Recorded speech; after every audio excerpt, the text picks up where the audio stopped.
Hello dear students, welcome in my YouTube class. तो आज की क्लास में बच्चों हम नेक्स्ट चैप्टर स्टार्ट करने वाले हैं जो बहुत ही इंटरेस्टिंग चैप्टर है और कंपटीशन के पॉइंट ऑफ व्यू से भी बहुत इंपॉर्टेंट है।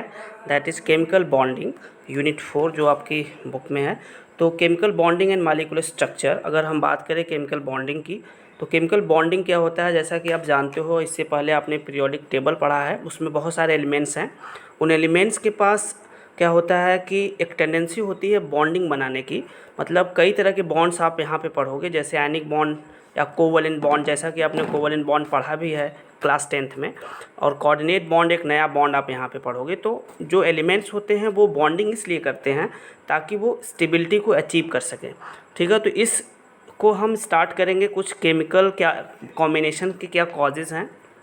ठीक है, मतलब ऐसे केमिकल बॉन्डिंग होती क्यों है, क्या उसके कॉजेज़ हैं। तो सबसे पहले टेंडेंसी टू एक्वायर स्टेबिलिटी, ये क्या करना चाहते हैं, अपनी स्टेबिलिटी को एक्वायर करने के लिए ये इनके पास टेंडेंसी होती है। मतलब स्टेबिलिटी को एक्वायर करने के लिए, स्टेबिलिटी को अचीव करने के लिए ये सारे एलिमेंट्स जो होते हैं वो इलेक्ट्रॉन्स की शेयरिंग करके या इलेक्ट्रॉन्स को डोनेट करके या फिर इलेक्ट्रॉन्स को गेन करके ये अपने आप को स्टेबल करना चाहते हैं। ठीक है, तो इस वजह से ये पहला रीज़न है केमिकल कॉम्बिनेशन के कॉज का कि ये स्टेबिलिटी को अचीव करने के लिए ऐसा करते हैं।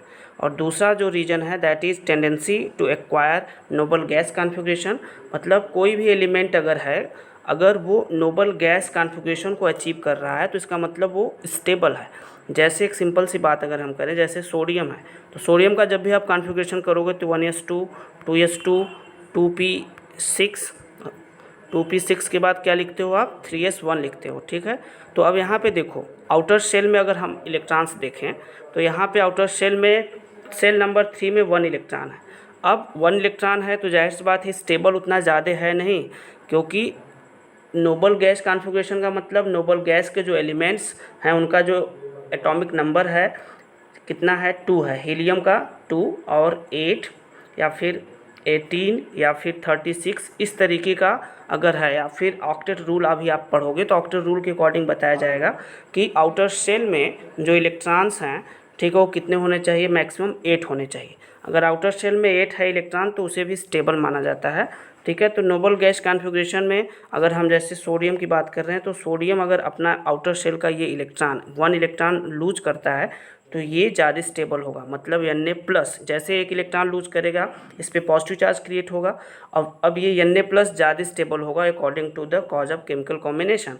It means that sodium ion is more stable than sodium. ठीक है, तो इस तरीके से बहुत सारी बॉन्डिंग भी है, तो उसकी हम बात करते हैं। तो इससे पहले सबसे पहले एक कॉन्सेप्ट आया था केमिकल बॉन्डिंग का, कॉसेल और लिविस 2 साइंटिस्ट थे, उन्होंने बॉन्डिंग के बारे में बताया। ठीक है, तो ये 2 साइंटिस्ट ने बॉन्डिंग के बारे में क्या क्या बताया। सबसे पहले इन्होंने क्या कहा कि जो नोबल गैसेस होते हैं नेवर रिएक्ट, जो नोबल गैसेस होते हैं वो कभी भी एक दूसरे के साथ रिएक्ट नहीं करते। ऐसा क्यों, क्योंकि नोबल गैसेस बहुत ज़्यादा स्टेबल होते हैं, जैसा कि आपने प्रीवियस चैप्टर में पढ़ा था। ऐसा क्यों होता है, क्योंकि इनका जो कॉन्फ़िगरेशन होता है वो स्टेबल माना जाता है। इस वजह से नोबल गैसेस किसी दूसरे के साथ रिएक्ट नहीं करते हैं। ठीक है, लेकिन but there are exceptions that react in some special conditions. कुछ ऐसी कंडीशंस होती हैं जहाँ पे नोबल गैसेस रिएक्ट करती हैं। ठीक है, जो कि आप क्लास 12th में जब आप पी ब्लॉक एलिमेंट्स पढ़ोगे तो वहाँ पे डिटेल्स में आप पढ़ोगे जेनान के एलिमेंट्स हैं, जेनान के कुछ कंपाउंड्स होते हैं जो आप देखोगे कि कुछ पर्टिकुलर ऑर्डिनरी कंडीशन में, ठीक है, सम स्पेशल कंडीशन में, ठीक है, under ordinary sets of condition में आप देखोगे जेनान के कुछ कंपाउंड्स फॉर्म होते हैं। जैसे जेनान ट्राईऑक्साइड हो गया, जेनान डाईफ्लोराइड हो गया, या जेनान हेक्साफ्लोराइड हो गया। इस तरह के कुछ आप देखोगे। जेनान क्या है कि इनर्ट गैस है ना, इनर्ट एलिमेंट है, फिर भी ये बॉन्डिंग करके कुछ कंपाउंड्स फॉर्म करता है under ordinary set of conditions. ऐसे नॉर्मली तो होता नहीं है, ठीक है, कुछ पर्टिकुलर कंडीशंस भी ऐसा होता है। और एक और है इनर्ट गैस, जैसे क्रिप्टान। क्रिप्टान का भी एक कंपाउंड अभी तक डिस्कवर किया गया है, बनाया गया है, क्रिप्टान डाईफ्लोराइड। ठीक है, KrF2।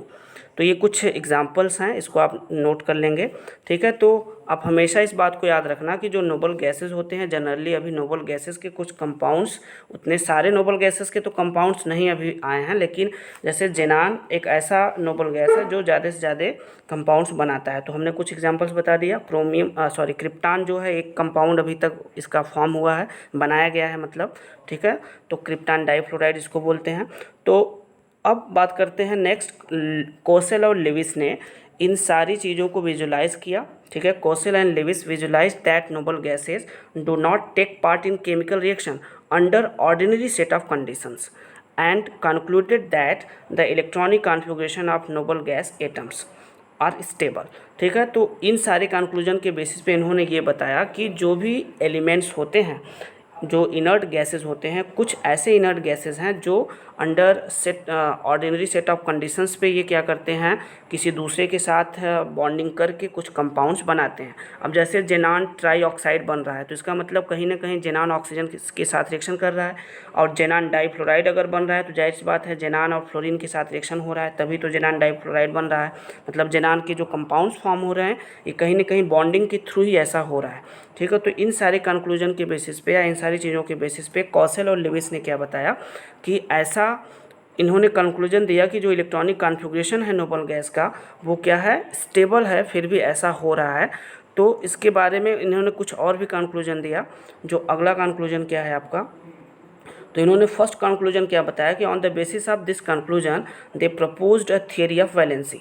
अब इन सारी चीज़ों, इन सारे एक्सपेरिमेंटल डाटा के बाद इन्होंने क्या बताया, कुछ कंक्लूजन दिया, और इन कंक्लूजन के बेसिस पे इन्होंने प्रपोज किया था थियरी ऑफ वैलेंसी, ठीक है। जो वैलेंसी का कॉन्सेप्ट है कोसेल और लेविस ने दिया था सबसे पहले, और इन्होंने वैलेंसी को एक्सप्लेन किया, ठीक है। अकॉर्डिंग टू दिस थियरी, इन्होंने इस थियरी के अकॉर्डिंग क्या बताया कि during a formation of chemical bond, ठीक है, किसी भी केमिकल बॉन्ड के फॉर्मेशन के समय जब भी एटम्स कंबाइंड होते हैं एक साथ, जब भी कोई एटम्स कंबाइंड होता है तो या तो एटम्स का कॉम्बिनेशन इलेक्ट्रॉन्स के शेयरिंग की वजह से हो सकता है, या तो एटम्स का कॉम्बिनेशन इलेक्ट्रॉन्स के लूजिंग की वजह से, मतलब शेयरिंग और लूजिंग की वजह से हो सकता है। और दूसरी कंडीशन क्या हो सकती है कि इलेक्ट्रॉन्स जो होते हैं एटम्स के बीच में, मतलब एटम्स का कॉम्बिनेशन इलेक्ट्रॉन्स के गेनिंग या लूजिंग की वजह से हो सकता है, और दूसरी कंडीशन शेयरिंग की वजह से हो सकती है, ठीक है। क्यों ऐसा हो रहा है, क्योंकि ऐसा इसलिए होता है क्योंकि एक्वायर करना चाहते हैं स्टेबिलिटी,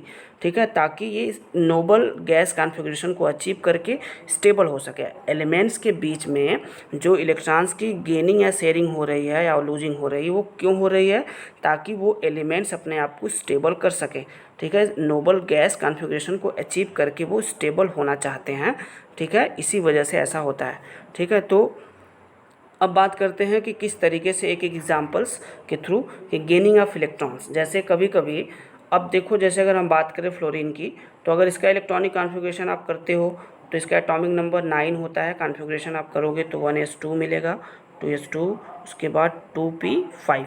अब ज़रा देखो लास्ट के दो सब सेल्स को अगर आप देखो 2s2p, तो सेल नंबर 2 है दोनों का, तो दोनों के इलेक्ट्रॉन्स को अगर आप प्लस करोगे तो 2 + 5 = 7, मतलब वैलेंस इलेक्ट्रॉन कितना हुआ इसका, 7 हुआ।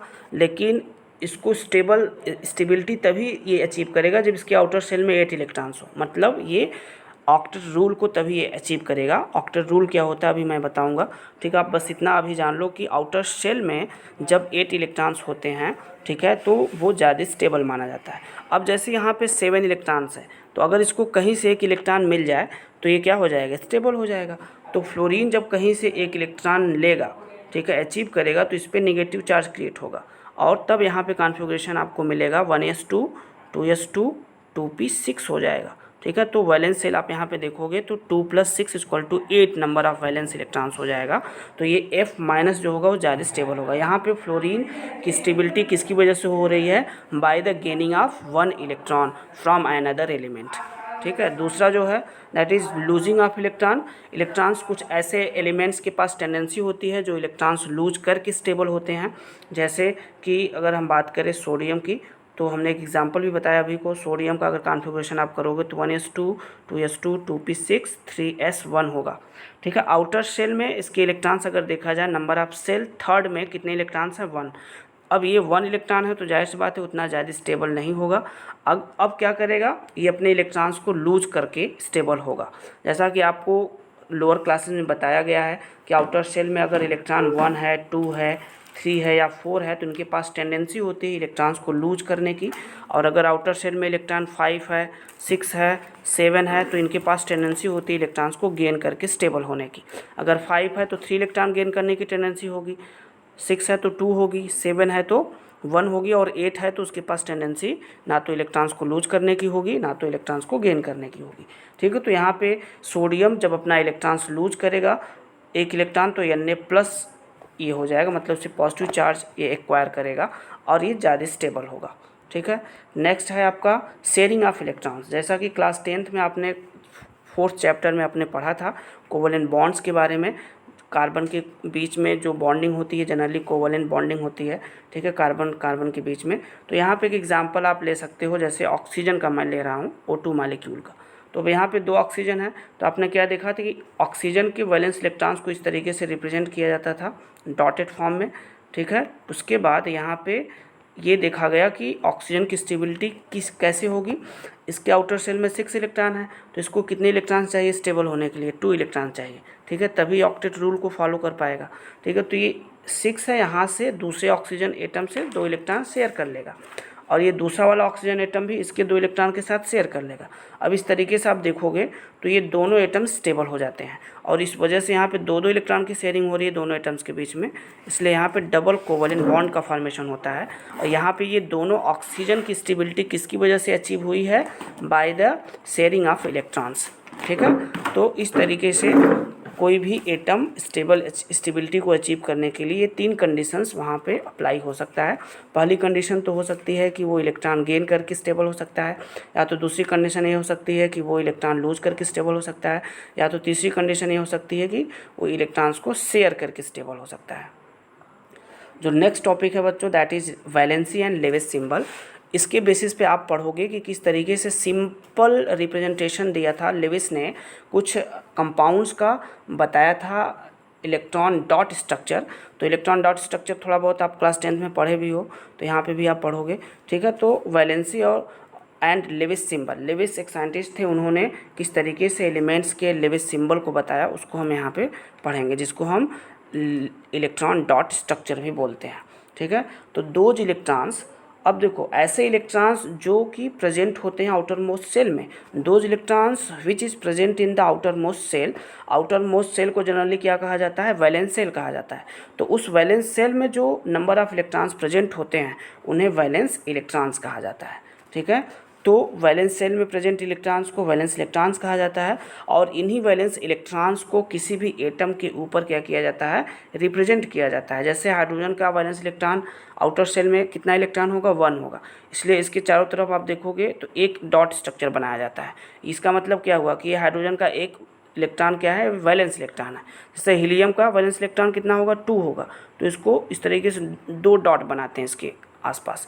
ठीक है, अब जैसे कार्बन है तो कार्बन का वैलेंस इलेक्ट्रॉन आप कॉन्फ़िगरेशन करके देखोगे तो 4 मिलेगा। ठीक है, तो इस 4 इलेक्ट्रॉन्स को हम इस तरीके से डॉट के फॉर्म में दिखाते हैं।